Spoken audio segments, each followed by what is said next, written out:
سلام، من کاوه رهبر. سلام، من علیرضا معتمد هستم. با اپیزود دوم از سیزن 2 رادیو برند در خدمتتون هستیم. خب امروز قراره راجع به موضوع جذاب صحبت بکنیم. موضوعمون برمیگرده به پول. پول؟ آره. جذاب. خیلی جذابه. موضوع پول کجا مهم میشه؟ اون جایی که ما داریم به فرآیندهای برندسازی کمک میکنیم، فکر میکنیم و اینکه قرار این پول چجوری خرج بشه، چقدر خرج بشه، چجوری مدیریت بشه و به قول اون دوست مشترکمون برندینگ چند. آره. خیلی آره. با احترام برندینگ چند، ولی واقعا باید بدونیم که چقدر فرآیندهای برندینگ هزینه بره که المان‌های مختلفی روش تاثیر گذاره. راجع به اون المان‌ها صحبت می‌کنیم. یه مسئله دیگه‌ای که هست باید ببینیم آیا میتونیم برندینگ رو ارزون انجام بدیم یا نه، یا حداقل هایی که میتونیم با حداقل هزینه هامون انجام بدیم چیاست و چه کارهایی میتونیم راجبش انجام بدیم و بهش فکر بکنیم. دقیقاً. خب از کجا شروع کنیم؟ به نظر من خیلی مرتبط اولا در وهله اول به اپیزود قبلی، یعنی اصلا نیاز کسب و کارهای مختلف در سطوح مختلف به سطوح مختلف برندینگ، یعنی برندینگ خیلی لول‌های مختلفی داره، سطوح مختلفی داره. خیلی اینو مثال زدیم که یه سری افراد شاید حتی هنوز برندینگ رو در واقع سطح طراحی لوگو میبینن و خب این میتونه در ساده ترین حالت ممکنش انجام شده باشه دیگه، ولی خب خیلی خیلی میتونه پیچیده تر بشه. اینکه کدوم بیزینس در کدوم سطح و در چه مقطع زمانی کدوم یکی از این در واقع نیازها رو که ما در قالب برندینگ بهش اشاره میکنیم نیاز داره، میتونه به صورت به صورت مستقیمی مشخص بکنه که چقدر هزینه باید اتفاق بیفته توی اون فرآیند. و یه بحث هزینه‌ای که راجبش صحبت کردی خیلی مهمه و آیا همه کسب و کارها نیاز دارن که این هزینه ها رو بکنن یا نه؟ دقیقاً. چه اتفاقی میفته که ما فکر میکنیم که باید این هزینه انجام بشه یا انجام نشه، یا اگر قرار انجام بشه قراره کمی به تأخیر بیفته؟ موضوعی که هست فکر میکنم ما در گام اول همیشه یک فاز میشه گفت نیازسنجی، فاز بررسی زیر ساخت‌ها داریم. ما اصلا بهش میگیم فاز صفرمون، که ببینیم چه اتفاقاتی داره میفته، چه اتفاقاتی میتونه رقم بخوره، چه زیرساخت‌هایی اون سازمان داره و چه هزینه‌هایی رو میتونه متحمل بشه و چه هزینه‌هایی رو اتفاقا باید ازش جلوگیری کرد. دقیقاً. این مثالی که بزنم رسید، ما توی در واقع حالا صنف غذا و کافه رستوران چند وقت پیش اگر یاد باشه یه در واقع RFP داشتیم برای در واقع درخواستی برای پروپوزال و فرآیند برندسازی، ولی خب اسکیل خیلی کوچیک بود، یعنی یک کافه کوچولویی بود که خیلی باجت زیادی هم نداشت، ولی طبق اون چیزی که شنیده بود احساس میکرد که خب ما الان برندینگ لازم داریم، ولی نمیدونست دقیقاً چی نیازشه. ولی شاید این میگم تقلیل سرویس خودمونه در یه مقطعی، ولی شاید نیازش واقعا با یک طراحی یک هویت بصری خیلی لایت و جمع و جور در اون مقطع نیازش برطرف میشد. نیازی نداشت که حتما یک برند بوک جامعی داشته باشه که تمام المان‌های مثلا برای فرانچایز کردن و شعبه زدنشو در اون مقطع داشته باشه، ولی یه جایی میبینید که مثلا پلن بر این اساسه که ما مثلا یه باجت در واقع قابل توجهی داریم و میتونه این فرآیند بره مثلا برای حتی یک کافه رستوران سمت فرانچایز شدن و خب همون لحظه نیازه که اون در واقع برند بوک حضور داشته باشه تو سازمان. و به نظرم آره، این نکته که گفتی خیلی وقتا شاهد بیزنس‌های کوچیکی هستیم که یا شنیدن یا دیدن و مسیر رو فکر میکنن که برندینگ میتونه کار رو تغییر بده، ولی صرفاً برندینگ نیست. ما وقتی که راجع به برندینگ صحبت میکنیم هم فعالیت‌های برندینگ رو داریم، هم فعالیت‌های مارکتینگ. برای اینکه بتونیم بهره‌وری خوبی در توسعه برند داشته باشیم نیاز داریم اول از همه زیرساختامون استیبل بشه، زیرساخت‌ها ساخته بشه و مهمتر از هر چیزی سازمان با زیرساخت‌ها اداپته بشه. یعنی ما صرفاً با یک کمپین مارکتینگ نمیتونیم فروش رو زیاد بکنیم و سازمان کلپس نکنه. ما شاهد این بودیم که به اصرار رئیس هیئت مدیره یا هر فردی که تاثیرگذاره توی اون نقطه فشار آورده شده، رفتیم کمپین لانچ کردیم و اون اتفاقاتی که قرار بود زیرساخت تولید وجود نداشته. یعنی احساس نیاز و کار پرچالشه مارکتینگ و فروش به نظر میرسیده، در صورتی که زیرساخت تولید و مثلا تهیه اون مواد اولیه خودش چالش داشته. من کاملش بکنم. بحثی که هست یه موضوع دیگه هم که توش لحاظ میشه برعکس این موضوع هم هست، یعنی زمانی که زیرساخت‌ها کافی نبوده و بیزنس اصرار داشته از جنس اینکه زیرساخت‌های فروش منظورم نیست، یعنی زیرساختایی که ما نمونه کار کافی داشته باشیم، ما تیم ارائه خدماتمون بتونه خدماتمون رو درست دلیور کنه. این هم وقتی نبوده، ما زمانهایی بوده که به این چالش خوردیم که سیستم سرعتش کم شده، سیستم در اوج ورودی مشتریش رسیده به اون نقطه‌ای که خب ما الان نیاز داریم نیرو اضافه بکنیم، ما الان نیاز داریم ظرفیت تولیدمون رو بیشتر بکنیم. این چالشه چندین بار تکرار شده. بحث اینه که ما وقتی که می‌خوایم مارکتینگ و برندینگ رو پیش ببریم، از مزایای این رویکردها و به نظر من الزامات دیگه استفاده بکنیم، تیم مالی خیلی میتونه به ما کمک بکنه. یعنی وقتی ما برنامه‌ریزی می‌کنیم، اگر بودجه مارکتینگ به زمان درستی نرسه، دیدیم که چالش‌های مختلفی رو خیلی از بازدهی میاد پایین. دقیقاً یعنی بازدهی به شدت دچار مشکل میشه، حتی برای خرید رسانه. یعنی شما ممکنه کسب و کار به شما میگه که اوکی مثلا من 500 میلیون 300 میلیون میخوام که باجت در نظر بگیرم برای رسانه ها. بعد ما داریم کمپین رو طراحی میکنیم برای مثلا 2 ماه بعد قراره یک رسانه‌ای کانتنت ما رو منتشر بکنه. اتفاقی که میفته اینه که خب الان احتمالاً باید یه بخشی از این رزرو ها انجام بشه.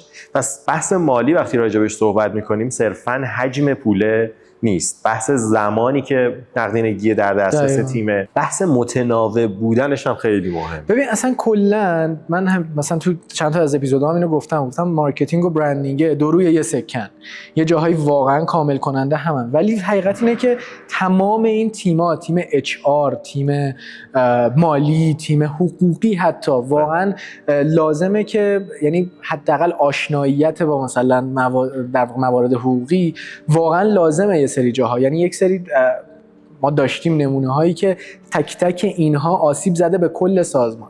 نمیشه گفتش که برای رشد یک سازمانی یک فرایند و فرایند برندینگ کافیه یا مارکتینگ به تنهایی کافیه. یعنی ما مارکتینگ رو داشته باشیم ولی برندینگ رو نداشته باشیم، بازدهیمون به شدت پایینه. کما اینکه هست دیگه، یعنی شما میتونید هر ماه بیلبوردهای شهر تغییر میکنه، ولی همه این بیزنس‌های موفقی نیستن.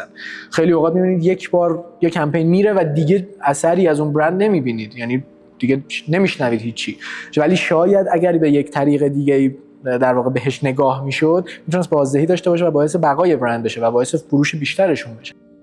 میخوام بگم که اینا همه در کنار هم دیگه کار میکنن و باید طبیعتاً اون چیزی که گفتی همه با هم الاین باشن، همه با هم چفت و بست داشته باشن که همه چی با بازدهی خوب بره جلو.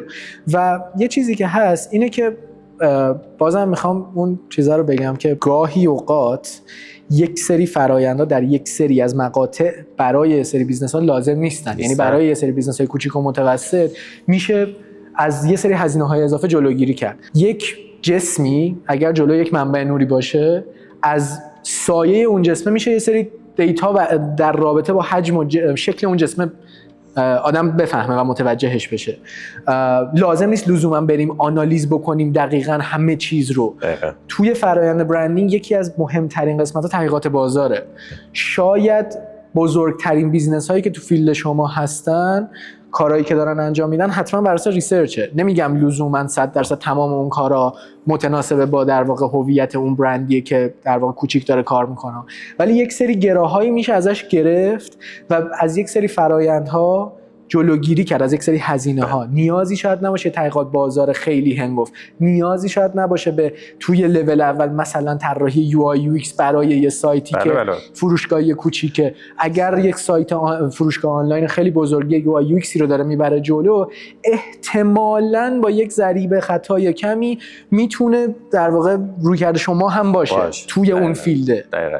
یه موضوعی که هست اینه که پول مهمه، ولی اینکه کجا خرج بشه از اون مهمتره. چون ما یکی از مسئولیت‌های به نظرم مشاور برند اینه که برای اینکه یک پارچگی فعالیت‌های برند رو حفظ بکنه، نظارت داشته باشه روش، باید حواسش باشه که یک پارچه هم توسعه پیدا بکنه اون برند. یعنی چون هر شخص سومی ثرد پارتی بیاد توی بازی، ممکنه شما با یه طراح‌های صحبت بکنید، ترجیحش این باشه که نمیتونم بگم همشون، ولی مثلا 70-80% این کسایی که باهاشون ارتباط میگیریم متوجه میشید که آره اون گرونترین پکیج احتمالاً نیازیه که شما دارید، نه آفر افراد از انگیزشون نشأت. دقیقاً، یعنی اون کوت آره اینجا باید بزرگی ها بنویس چطور کن.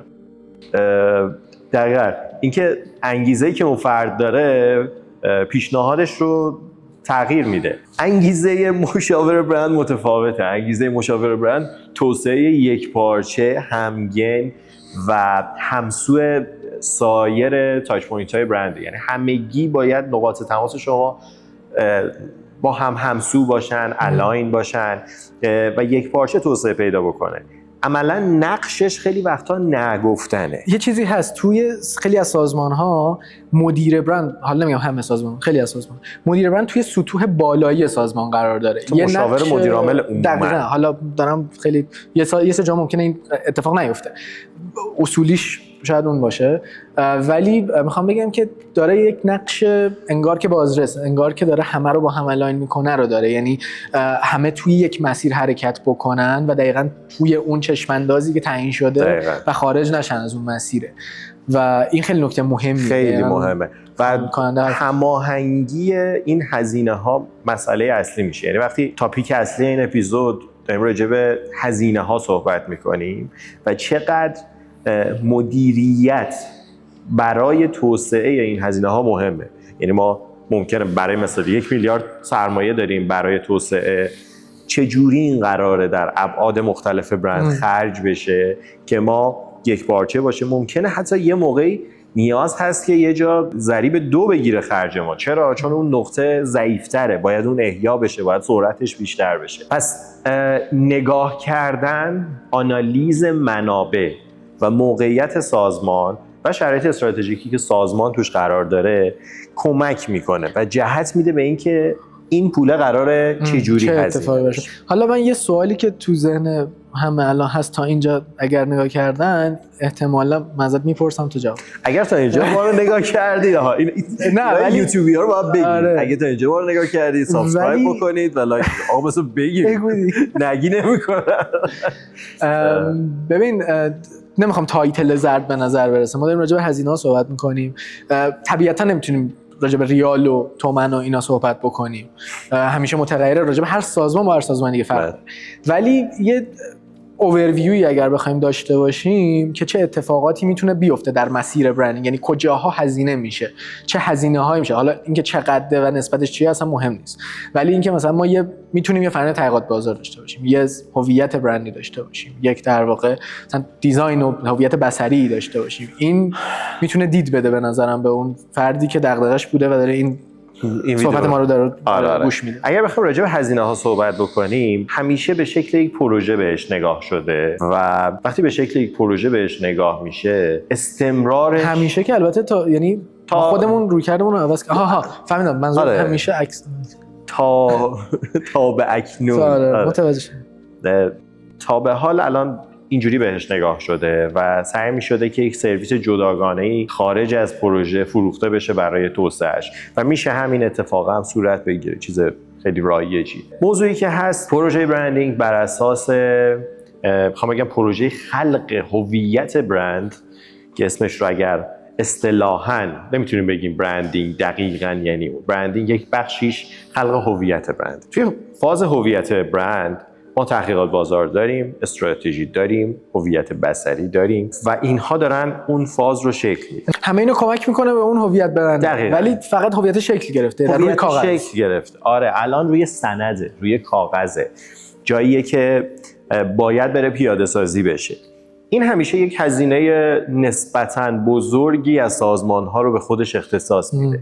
چرا؟ چون داره اسناد بالادستی تدوین میشه برای اینکه راهبردهای سازمان بر اساس دیتا متغیرهای مختلفی روش تاثیر میذاره دیگه. یعنی دیتا تحقیقات بازار، استراتژیاییه که مشاور و استراتژیست داره تدوین میکنه و خواسته ها و دانشیه که خود فاوندر توی سازمان داره و همه اینها داره مجموعش میشه اسنادی که مشخص میکنه ما برندمون باید به چه سمتی بره و به چه سمتی نره.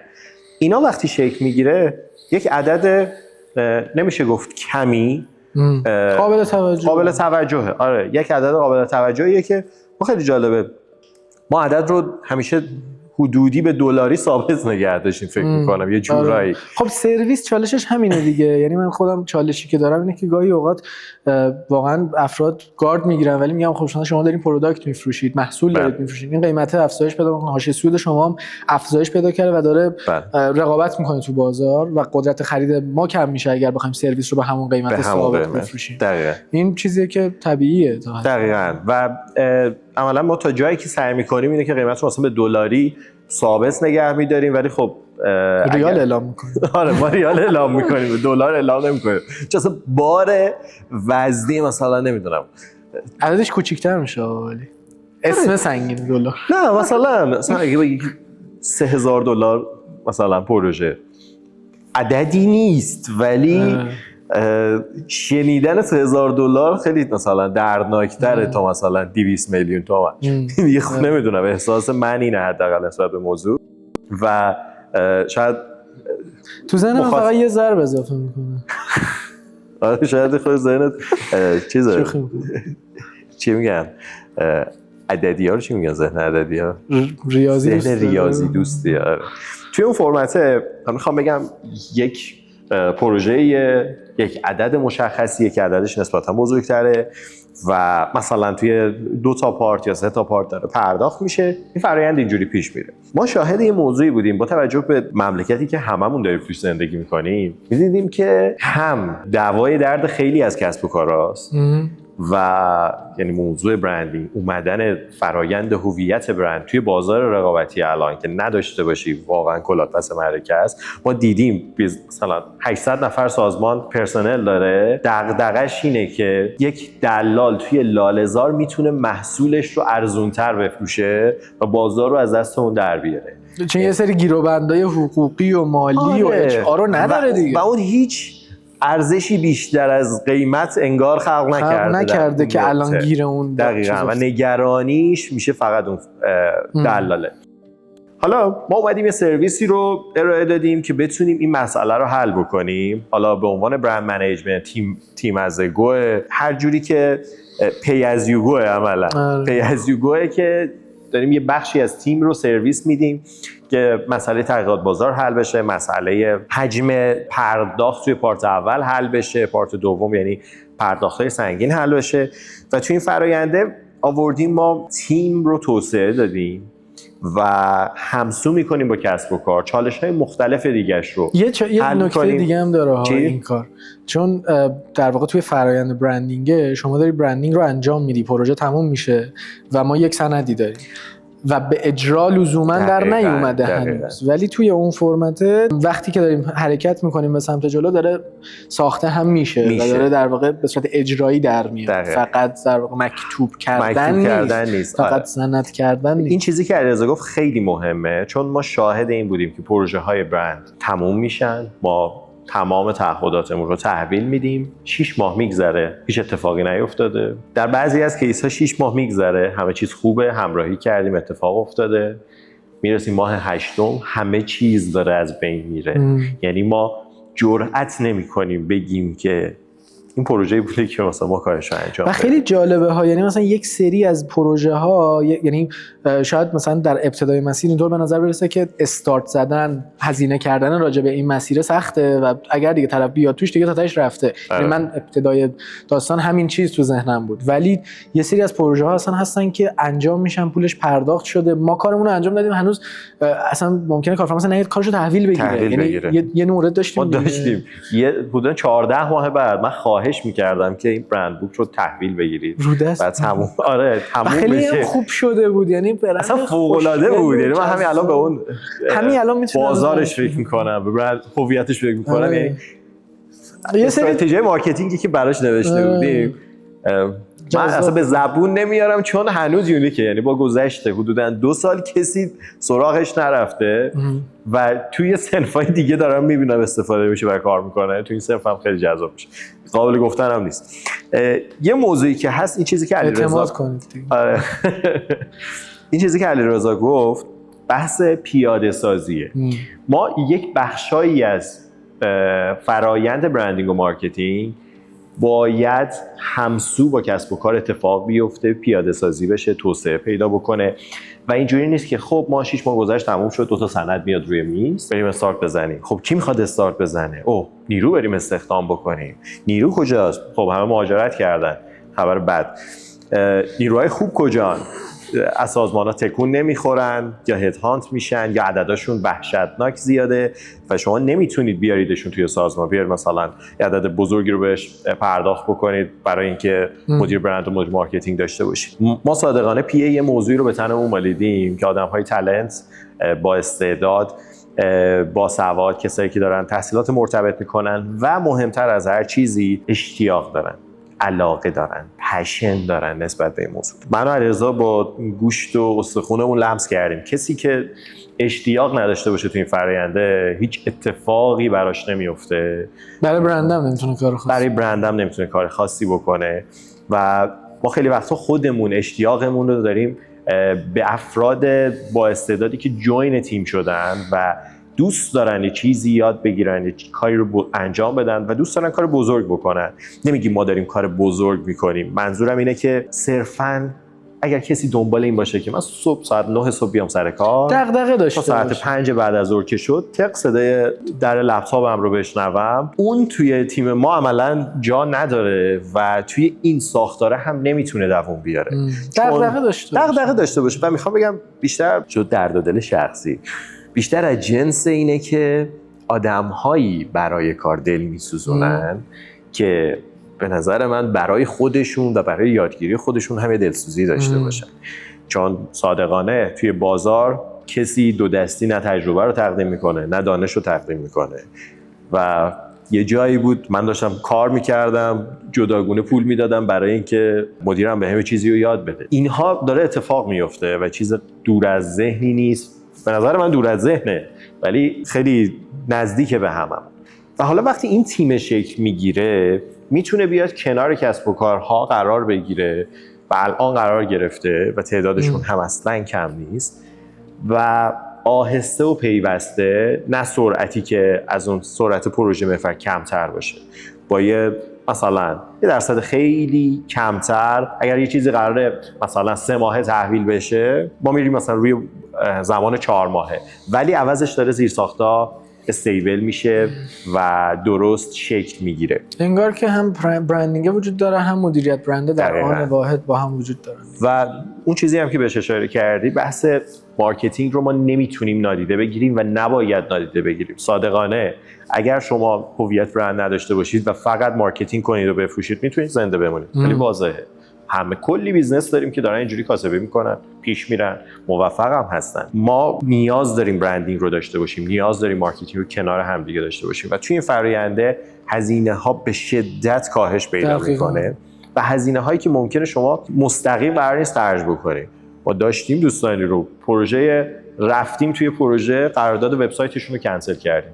این پول خرج کردن هنر نیست، اینکه چطوری و درست اصولی پول خرج بشه که بازدهی بالا باشه بهترین حرکته و برندینگ یه جورایی اون نقشه راهه و مسیر است. یعنی ما یک هویتی داریم، یک تحقیقاتی داریم، یک دیتایی داریم که بر حسب اون میدونیم که دقیقاً پول باید کجا و چطوری خرج بشه. نه دقیقاً، شاید حتی دقیقاً کلمه خیلی کلمه سنگینیه. شاید بهتر از قبل میدونیم که چیکار بکنیم. یعنی بازدهی داریم، کل فراینده افزایش بازدهیه ولا غیر، چیز دیگه ای نیست واقعا. یعنی اگه ما مثلا مثال میزنم 100 میلیون تومان باجت داریم و مثلا میخواد برای ما آورده مثلا 200 تومان داشته باشه، ما باید با برندینگ بکنیمش 250 تومان.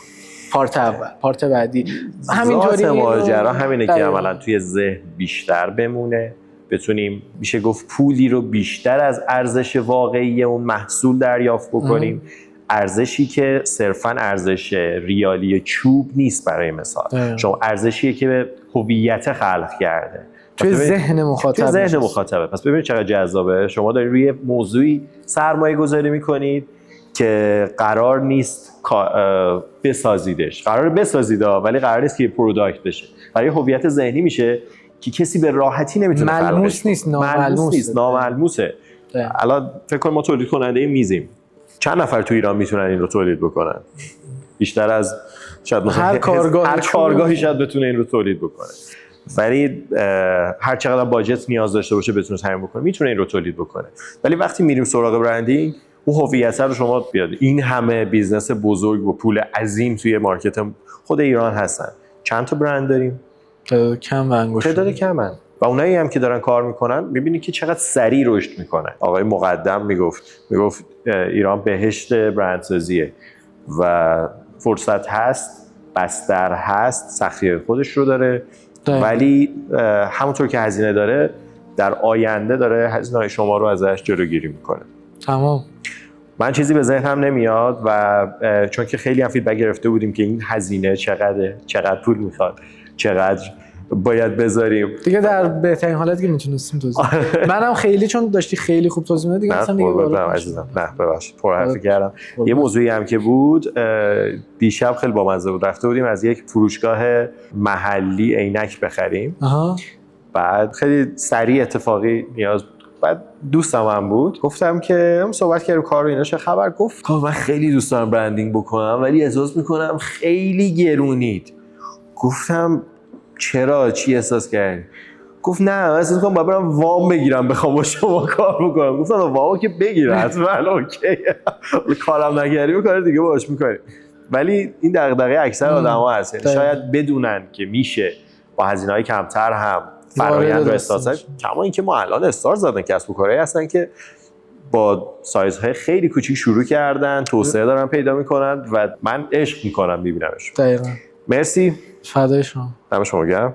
مرسی از تیم تولید که بستری رو فراهم کردن برای اینکه بتونیم پادکست رو با کیفیت بهتری ارائه بدیم و سابسکرایب بکنید لطفاً. نظراتتون رو کامنت بذارید، اینا رو باید بگید. لایک کنید.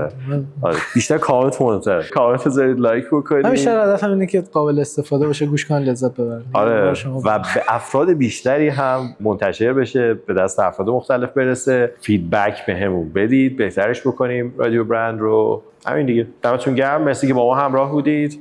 من کاوه رهبر، من علیرضا معتمد. خداحافظی می‌کنیم با اپیزود دوم. خداحافظ.